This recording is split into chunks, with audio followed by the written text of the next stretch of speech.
You estimate that there are between 80 and 90,000 dealers on social media?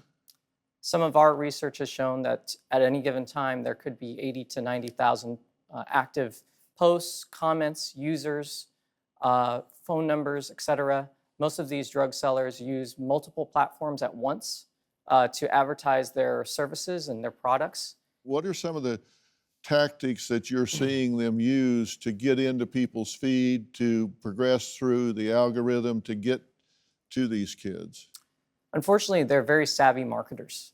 So numerous hashtags they use as code words so that people can find the content, pictures, QR codes, of course, a lot of use of encrypted communication applications like Wicker, Kik, et cetera, and just many different avenues, including, again, selling on multiple parts of the internet.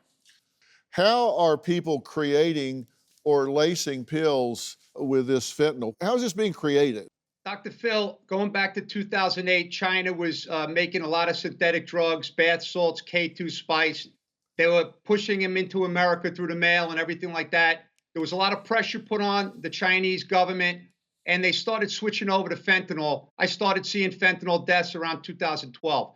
Then they realized they could send it to the Mexican cartels. The Mexican cartels could actually mix the fentanyl in other drugs like cocaine, methamphetamine. And then the Sinaloa cartel, the Cartel Jalisco New Generation, started realizing the profit potential because this stuff is not plant-based, it's synthetic, it's easy to make, very cheap. This is where it's been a game changer. Just to give you an illustration, here's a sweetener that we all use daily for coffee and tea. If you open up this bag, it's 1 gram. That's 500 Americans can die from this powder in 1 gram, okay? Because it's only 2 milligrams that could kill an adult.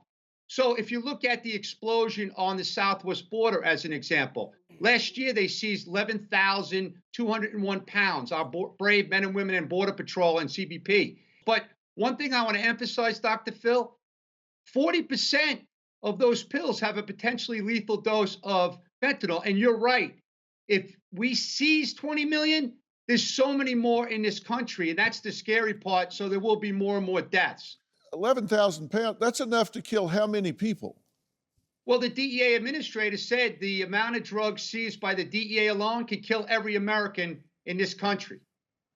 Yeah, that's my point. Just what was seized is enough to kill every American walking today. That's the scope of what we're dealing with here. People, hear us, what we're talking about here. Your children are under attack, and they're walking around with a computer in their pocket that gives them access to these deadly drugs. Do you have a story or a question for me? Click the link in the description and tell me what in the world is going on.